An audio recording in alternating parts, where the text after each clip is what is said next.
الرجيم بسم الله الرحمن الرحيم وربطنا على قلوبهم او مضبوط کړل منګ زړونه ردي اس قاموا کله چې دی ودرېدل په دربار د بادشاه کې فقالوا ويل ربنا رب السماوات والارض رب زمنګا رب د اسمانونو او زمکو دی لن ندعو من دونه الها منګ نرا غواړو نرا بلو عبادت نکو ما سوا ردک رب نه د بلچا لقد قلنا اذا شططا او کداسم وکړو نو د حق نه بډیر لري تلیو د حق نه بم خلاف کار کړي ها اولای قومنا دا تا سره چې ناسته دا زمونږ قوم دی اتخذوا من دونه آلهه چې د الله نه ما سوی خدایان جوړ کړي دي لولا یأتون علیهم بسلطان بین ولی پې نه راوړي ښکاره ثبوت فمن اظلم سوک زیاد ظالم دی ممن د هغه چانه افترا علی الله کذبا چې په الله دروغ تړي وَإِذِ اعْتَزَلْتُمُوهُمْ او دی کناره شول جدا شول وما يعبدون الا الله او وی ویل منګ عبادت نه کوو ما سوا د الله نه د بلچا فاو الى الكهف پس دی مخه اتړلا مخه ونیسلا لاري واغستا د غار ينشر لكم ربكم من رحمته چرا خور بکی په مونږ باندې رب خپل رحمت ويهيئ لكم من امركم مرفقا او زمنګ کار به مونږ ته آسان کی الله پاک وی پیغمبر علیه الصلاۃ والسلام کله چې خبره خوره شوه چیرې دغه شانتي ځوانان دي او اغي ځان له عبادت کوي او عبادتم کوي او خلقو ته خبریم کوي او ورته وی چې دا تاسو د چا عبادت کوي د په باره کې سوچ کړی دی په تاسو کې او فده کې څه فرق دی د دې په باره کې مو سوچ کړی دی چې دا کم بوتانو ته چې تاسو سجده لګوئ تاسو د دې نه غوره نه یې هغوی خو نه ګرځېدی شي نه خبرې کولی شي نه په کار راتلی شي یعنی هغه ایمان بیا بنده کې نه ټینګېږي بنده وایي بھائی زه چې په حقه باندې یم نو دا بل ولې په ناحقه دی دی جوړ نه پوهېږي راشه دته خبره وکړه خلک ورته اکثر بیا شرپسند وي یار وي دي شر خوري دی نوې نوې خبرې کوي دی په دین کې نوې خبرې راوباسي حالانکې هغه خلک چې کوم دی هغوی نور خلک په غلطه طریقه ویني نو په دې وجه هغوی ورته وایي دا تاسو چې کومې طریقې اپناوئ دا ټیک نه دي نو بادشاه را وغوښتل وي ما لی راوبلې چې زه د دې نه تپوس وکړم په خپله باندې چې کله د بادشاه دربار ته رالل بادشاه ورته خبره وکړه ستاسو په باره کې خو خلک ما ته عجیبه عجیبه خبرې کوي دا تاسو د چا عبادت کوئ دا تاسو څوک رابلئ زما نه علاوه نعوذ بالله بل څوک شته چې تاسو عبادت کوئ نو دکه وخت کې بیا په سړي کې چې لږ غونته کې هم ایمانی نه حق خبره بیا ټینګېږي نه حق خبره بیا هغه کوي الله پاک وایي لیکن په دې حق خبره کولو کې د هغوی څه کمال نه و چې مونږ ووایو چې نه دا د برخې خاوندانو یا نازولي او دا چې کوم دی نو د دې کمالو کرامت وو کرامت د اولیاء حق د کرامت وو خو الله وایي کرامت هغې صادرېږي چې زه وغواړم نو الله په دې وجه یو څو الفاظ دلته کې چې کوم دی نو هغه څه مونږ مخکې مو وی چې الله پاک وی وزدناهم دلته وی وربطنا علی قلوبهم مونږ یې زړونه مربوط کړو ربط ویلی شي تړلو ته مونږ یې زړونه حق پورې وتړل مونږ یې زړونه حق پورې کلک کړل اس قامو کله چې هغوی ودرېدو کوم ځای کې ودرېدو کله چې هغوی د بادشاه په دربار کې ودرېدو نو موږ به لړونه مضبوط کړو ربنا هغوی وی رب زمونږ رب السماوات والارض هغه رب د اسمانونو او د ځمکې دی ته به څه رب یې ستا خو په ځمکه باندې هم پوره حکومت نشته لږه غونته علاقه راسره ده زمونږ رب هغه د اسمانونو او د ځمکو رب دی لن ندعو من دونه الها او دا ووره د هغه نه ما سوا موږ بل خدای نه منو بس دا یو ښکاره اعلان د نوح علیهم السلام هغه خطاب یې ورته وکړو. نوح علیه السلام ته خطیب الانبیا وي چې نوح علیه السلام سره ټوټل 81 کسان دي او هغوی ته وایي زه خو د خپلې نه نه وړم او ستاسو لاس آزاد چې څه کولی شئ نو وکړې، څه مګر ما ته جوړولی شئ نو جوړ کړې. دا ډېر ګران کار دی چې تا سره حمایتیان هم څوک نه وي او مخالفین دې هم ډېر وي او ته ورته وایې چې زه مړه تاسو به څه وکړې،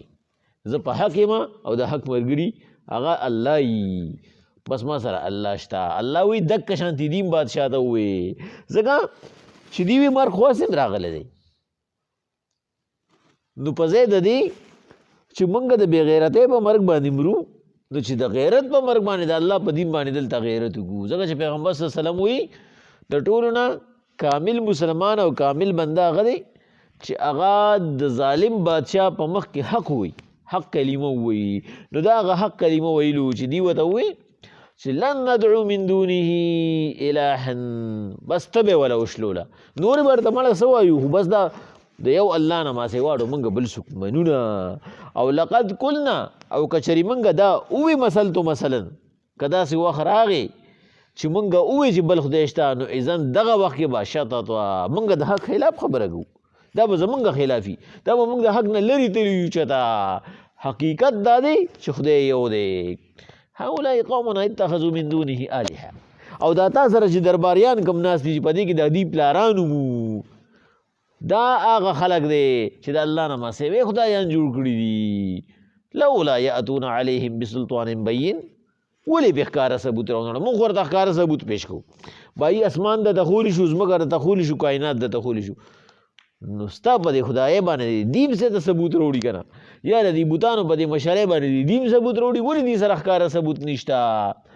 ومن اظلم ممن افترى على الله کذبا، نو څوک زیات ظالم دی د هغه کس نه چې په الله پاک باندې دروغ تړي. خو د دې خبرو حقیقت په هغه وخت کې واضح کېږي کله چې نظام صحیح، کله چې نظام کلکي، نظام صحیح، قانون او اصول یي، نو د غیر خو قانون او اصول نی. تو وګوره که نه فلسطین کې د هغوی څه اصول دي او څه قانون دی. بین الاقوامي قانون دا دی چې کم یو سړی ستا په مقابله کې نه راځي ته په هغه باندې حمله نه کې، نو د هغې نه زنانه ووته، ماشوم ووته، بیمار ووته، بوډا ووته، او هغوی په دغه خلکو باندې حمله کوي چې کوم مجاهدین دي، مجاهدینو له مخې ته هم نشي ورتلی. د دې یهودیانو د همیشه نه دا د بې غیرتۍ کارونه دي. او دغه بادشاه هم یهودي و چې بت پرستی به کوله. الله پاک وی پیغمبر علیهم السلام هغوی ورته وایي څوک زیات ظالم دی د هغه کس نه چې هغه دروغ وایي. دی په هندوستان کې یو بادشاه تیر شوی دی، سلطان مراد نوم یې، هغه یو پیره د جومات یوه نقشه تیاره کړه په خپل خیال باندې ډېره ښکلې، او مصریان چې کوم د ټولو نه ښکلې انجینران وغیره راغونډ کړه، وایي دا به څوک جوړ کړي، خو یې بالکل به یې داسې جوړوي چې ما کومه نقشه راښکلې ده. او که په دې کې 19-20 ما خوا دې خوا وکړو، نو ګورې دا به زما د قانون خلاف ورزي او زما د خبرې خلاف خبره وي، بیا به ورته سزا ورکړو. یو کس ورته غاړه کېښوده، زه به یې جوړ کړم، ډېر مزېدار جوړ کړو. خو په هغه نقشه کې څه نقشه ده هغه داسې وه چې هغه د هغه په خیال باندې د جومات سره مناسب نه وه. نو هغه د هغې په ځای باندې په خپل طرز باندې لږ غونته تبدیلي پکې وکړه. بادشاه چې کله د افتتاح ورځ ورغی، نو هغه ډېر مزېدار و، خو چې دی راغی او د ده په هغه نقشه چې کوم دی د به هغې ته کتلو چې په هغه نقشه کې لږ فرق و، او غصه شو. ورته یې ما تا ته ویلي وو چې که زما نقشه هر څنګه ده، خو زما په نقشه به یې جوړوې، زه بادشاه یم او تا زما د خبرې خلاف وکړه. ویل ده نه دواړه لاسه کټ کړې، بس دواړه لاسونه یې ترې نه برخ کټ کړو د هغه ګلکار نه، شاه انجینیر و یا ګلکار و. بادشاه او بادشاه ته چا څه ویلی شو، هغه لړو قاضي پسې لړو چې د ښار کم قاضي و، دې قانون پورې درته خبره کوم. قاضي صاحب ته یې ویې قاضي صاحب ته چا کلمه وی، هغه ورته وایي فضول خبرې مه کوه، خو قسم کیس دې راوړي نو کیس راته یاد کړه، ستا زما په کلمه کې څه مقصد دی؟ ورته وایي نه، ما د اول نه دې جواب راکړه ته چا کلمه وی. هغه ورته وایي زه د الله چې د هغه رالیږلی شوی پیغمبر دی د هغه کلمه وامه چې هغه د الله او د هغه شریکه کلمه ده چې هغه لا اله الا الله محمد رسول الله. هغه ورته وایي وی که چېرې تا ما ته ویلي چې د بادشاه کلمه وامه نو بیا مې تاله کیس نه درکوو ځکه چې بیا خو چې د بادشاه څه خوښه یې نه هغه به ته کوې خو چې تا د رسول الله د کلمې خبرې وکړه نو مقصد دا دی چې ته به حق کې وی ما سره دکه شانتې مسله شوې ده ما په خپل خیال باندې نقشه کې تبدیلي هغه د ښکلیوالي دپاره کړې ده او بادشاه زما نه دواړه لاسه کټ کړي دي چې تا زما د حکم خلاف ورزي کړې ده بس هغه قاضي صاحب وی بادشاه راولې بادشاه یې راوست هغه ته یې وی تا داسې کړي دي ورته وی او ورته یې وی تا ته پته را چې لکه څنګه د ده دا لاسونه دا د غوښې د رګونو د وینې او د هډوکي نه جوړ دي دته به څومره درد بله شوي دغه شانته ستا لاسونه هم دي او ورته وی جي بلکل بس پایانو ته یې ډر وکړو وی د نه هم لاسونه کټ کړې دواړه د بادشاه نه لاسونه کټ کړې بس بادشاه سخت کټ کړې بلکل جی زما نه چې ظلم شوی دی بلکل ما ته قبول دی ولې بادشاه ته هم دا خبره کړې وه وی ته چا کلمه وې هغه ورته وی زه د الله او د رسول الله کلمه وام نه ورته چې د الله او د رسول الله کلمه وې تا زیاتې کړې سانه به هم لاسونه وم او ورته وی ټیک د بادشاه سر ښکته کړه بس وی صحیح ټول خلک حریان څه به کي اګلکار رامخکې شو بادشاه ته ورسره غاړه وته وی بادشاه زما دا خیال و چې ته ظالم یې ته جابر یې ستا خپل قانون دی خو ته وایې چې زه د رسول الله قانون منم او تا ورته هم لاس جوړه کړه چې زما نه لاسونه ووهه بس زما دپاره دا خبره کافي ده چې د الله پاک مخلوق به ستا د ظلم او د جبر نه بچي دغه وخت کې چې تاسې کړي دي بس د یو انسان په حیثیت باندې تا غلطي کړې ته ما معاف کړې او قاضي صاحب ته وی بس قاضي صاحب دې ما معاف کړی دی په څه باندې په انصاف باندې چې په اسلامي نظام کې موږ پرون ویلو په قیم کې موږ پرون خبره کړې وه قیمن چې الله پاک وایي اسلامي نظام کې بادشاه او ګدا امیر او غریب یو برابر دی نو چې کوم ځای کې د انسان په منځ کې هغه اونچ نیچ نی هغه معاشره د امن او د خوشحالۍ او چې په کوم ځای کې زمونږ د ملک غونته کې حالات دي چې په دې باندې ورته ځان بد هم نه ښکاري چې یاره دنیا دا ولیدل چې دې عدلیې دې مجرمانو ته سزاګانې واورولې او اګه عدلیه ده او اوس اګه مجرمان بری کېږي نو دنیا ورپورې خاندي دا څنګه نظام دی ولې دا د قرآن نه دی د انګریز نظام دی نو چې د انسان نظامي نو پایي کې به خامخا خرابې او تبدیلي چې د الله نظامي الله پاک وایي پیغمبر صلی الله علیه وسلم هغوی ورته ښکاره خبره وکړه بس الله یو دی او چې څوک په دغه یو الله په یووالي باندې خبره کوي نو څوک د زیات ظالم د هغه نه چې په الله دروغ وایي وإذ اعتزلتموهم او دی جدا شوي د دینه مفسرین وایي اذ اعتزلتموهم او دی جدا شو د دینه د چا نه جدا شو د دوو کارونو نه جدا شو څوک جدا شو دغه او کسان یو د بت پرستۍ نه جدا شو او بل د دې غلط نظام نه جدا شو ولې اعلان یې وکړو ما یعبدون الا الله منګه خو جدا یو خو ګورې د الله نه جدا نه یو د الله نه ما سوا چې څوک هم دي د هغوی نه جدا یو وإذ اعتزلتموهم او دی جدا شو د بت پرستۍ نه او د غلط نظام نه او اعلان یې ورسره وکړو ما یعبدون منګه عبادت نه کوو الا الله خو د یو الله د هر چا نه یو جدا یو الله سره زمونږ تعلق دی د یو الله نه ما سوا موږ د هر چا نه جدا یو نه منو نور څوک فآو الی الکهف نو دین مخه ونیسله په طرف د غار باندې اوس موږ وایو زمونږ نن سبا حکمرانان وی ټیک د موږ توهین رسالت منو چې دې ملک کې توهین رسالت شو نعوذ بالله قرآن وسوځېده یا د پیغمبر صلی الله علیه وسلم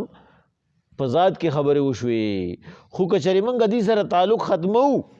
او موږ دې ته سفیر واپس لېږو نو موږ به خروسو زموږ به وخت څنګه تېرېږي